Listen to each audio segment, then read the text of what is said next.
Olá, segundo ano, tudo bem? Hoje nossa aula é de biologia.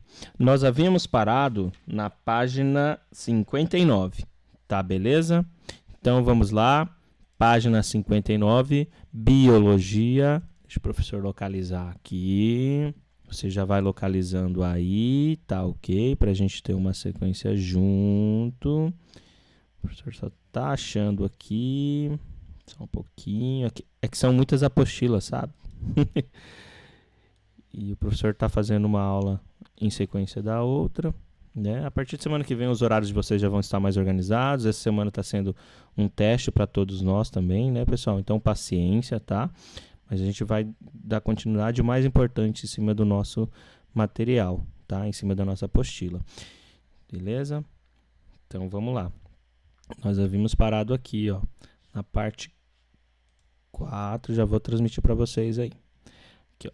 Parte 4, métodos anticoncepcionais e doenças sexualmente transmissíveis. Isso lá na página 59 da apostila de vocês.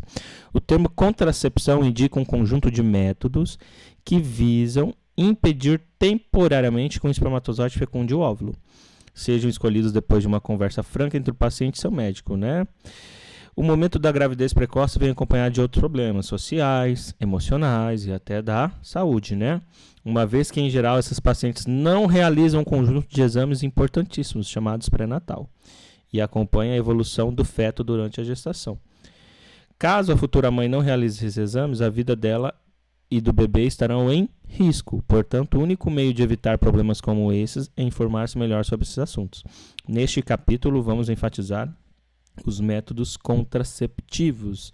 Tá? Então, a gente verá sobre saúde, né, e os métodos contraceptivos. Né? A gente já vem vendo sobre as maneiras de reprodução, o órgão masculino, o feminino e agora os métodos contraceptivos.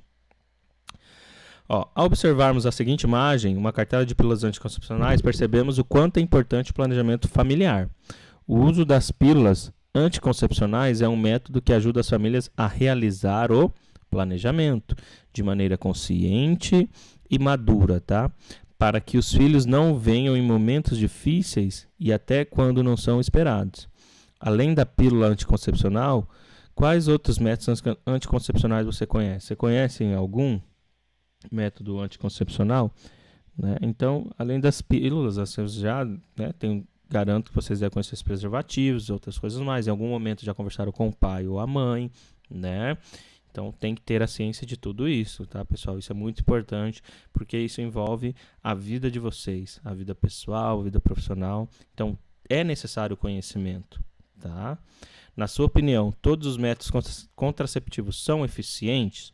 Eles conseguem dar a segurança necessária a quem faz uso deles? Essa é uma resposta pessoal para vocês. Alguns métodos contraceptivos são considerados definitivos. Você já ouviu falar deles? A gente vai ver alguns.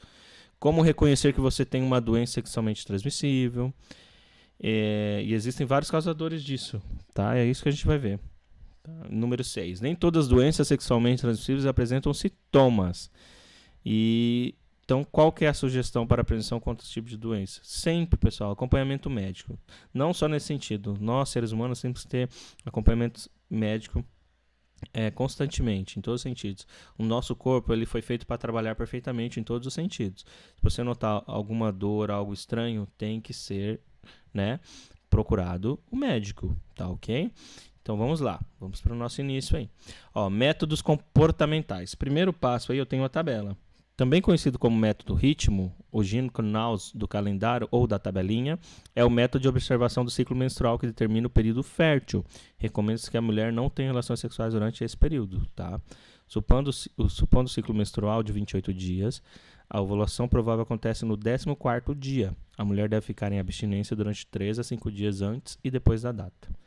Trata-se de um método pouco seguro, porque se baseia na data da ovulação. Geralmente é irregular.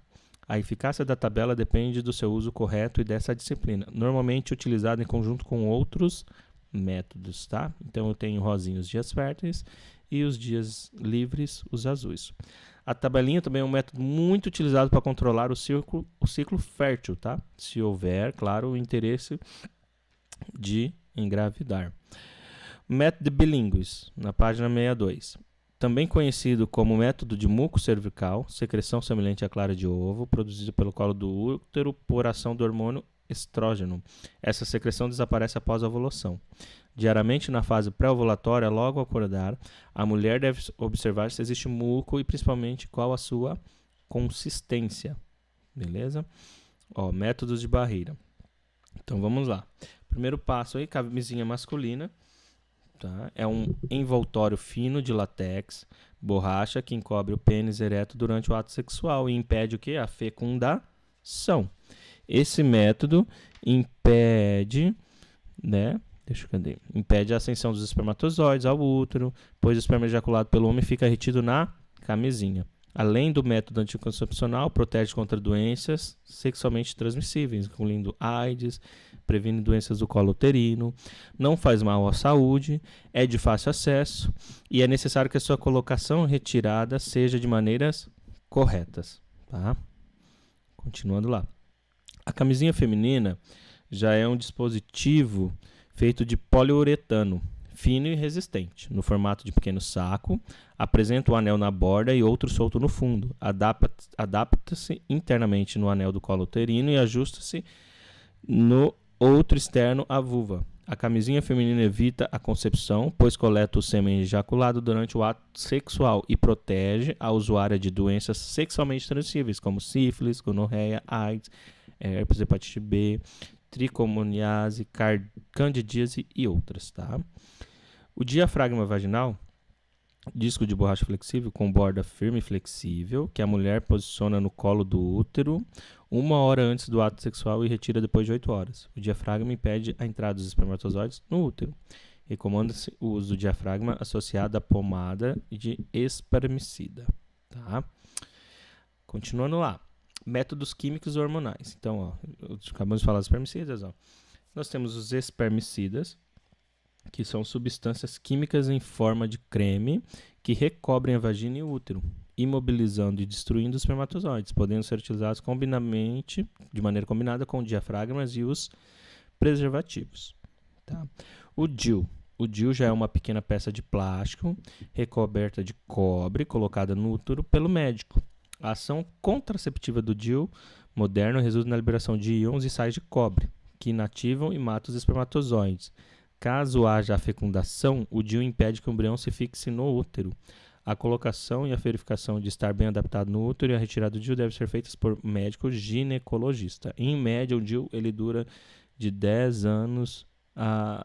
Em média, né? No seu máximo 10 anos. A cada 10 anos tem que ser trocado, tá? A pílula anticoncepcional. O método de anticoncepção hormonal caracteriza geralmente pela mistura de estrógenos e progesterona sintético. Alguns tipos contendo apenas derivados de progesterona. Essas substâncias hormonais inibem a secreção dos hormônios luteinizantes, que a gente viu lá atrás, né? E o folículo estimulante, pela hipófise. Sem FSH não há formação dos ovócitos 2, lembram? E sem LH ocorre a inibição dessa evolução. Portanto, a pílula é um método anti-ovulatório. Ele inibe a ovulação. A pílula anticoncepcional se classifica de acordo com a dosagem. Tá? Em pílulas monofásicas, que são cartelas que apresentam a mesma dosagem de hormônio e toma-se uma pílula por dia. As multifásicas, que apresentam diferentes dosagens, né? E toma-se também uma pílula por dia, apresenta cores diferentes, de acordo com a dosagem e o ciclo, tá? E as de baixa dosagem, que apresentam dosagem mais baixa, logo causam menos efeitos colaterais. São indicados durante a amamentação, como garantia isso para a mulher. Devem ser tomados todos os dias sem interrupção, inclusive na menstruação. Como a pílula anticoncepcional é a adição de hormônios no organismo, deve-se ter o seu uso indicado e acompanhado por um médico, pelo ginecologista, claro, pois podem ocorrer efeitos colaterais, tá? Ainda, os anticoncepcionais hormonais injetáveis. Existem 2 tipos deles, o estrógenos e o progesterona, tá? Apenas um com combinação de estrógeno e progesterona e o outro apenas de progesterona. Os anticoncepcionais injetáveis são combinados e administrados só por uma vez ao mês ou trimestralmente, via injeção intramuscular. Seu método de ação assemelha-se ao da pílula, ou seja, ele inibe a ovulação também, anti-ovulatório. Ainda eu tenho um implante subcutâneo, tá? Implante subcutâneo, que é o que, professor? Consiste no implante cirúrgico de uma cápsula na parte interna ou externa do antebraço, nas nádegas ou na região escapular. Essa cápsula contém derivados de progesterona, que libera esse hormônio durante um ano. Tem a mesma ação da pílula anticoncepcional, ou seja, também antiovulatório. A pílula do dia seguinte é o método anticoncepcional de emergência. São drágeas contendo elevadas taxas de derivado de estrógeno, né? O etinilestradiol, isolado ou combinado com derivado de progesterona. Compõe-se de 2 pílulas, devendo a primeira ser ingerida em até 72 horas após a relação sexual e outra 12 horas depois da primeira. Elas atuam na formação do endométrio uterino, impedindo a implantação do embrião no útero. Não deve ser usados como medicamento anticoncepcional regular. Apenas deve ser ingeridos com orientação médica. E por fim, eu tenho os métodos definitivos. A ligação tubar ou a laqueadura, que é o procedimento cirúrgico que faz a interrupção das tubas uterinas, impedindo a fecundação do ovócito. Para esse bloqueio são utilizados anéis de plásticos, clipes de titânio e cortes nas tubas uterinas. A mulher que realiza a ligação tubária continua produzindo ovócitos, que são absorvidos pelo organismo.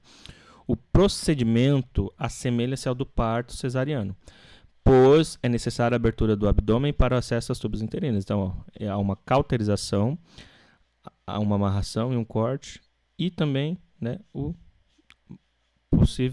possibilidade de dobrar, tá? Então, há várias maneiras. A vasectomia é o método anticoncepcional masculino, tá? Realizado por procedimento cirúrgico simples, com anestesia local, preferencialmente por médico urologista, que faz interrupção dos canais diferentes, cortando cerca de 1,5 cm de cada canal do tubo e que transporta os espermatozoides.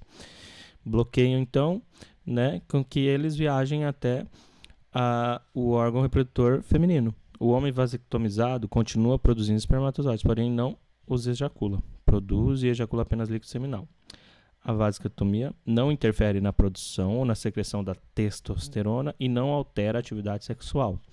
Não conduz à impotência masculina e o processo pode ser revertido em várias situações, tá? Então, há um corte, ó, entre o epidídimo, tá? O testículo do homem, e o canal, tá? Aonde vai sair esse espermatozoide, ok? Agora, o que o professor quer? Como sempre, né? Ao fim dessa aula, já estamos acabando. O nosso plano é ser sempre breve para que vocês não venham alcançar e para que nós venhamos ser dinâmicos, tá? Então, vocês vão fazer aí a atividade da página 65, beleza? Próxima aula, voltaremos com a correção e com a continuação do nosso conteúdo. Então, página 65 está na mão de vocês, meus queridinhos. Deixa um like, clica no gostei, né? E se inscreva no nosso canalzinho. Abraços, meus amiguinhos.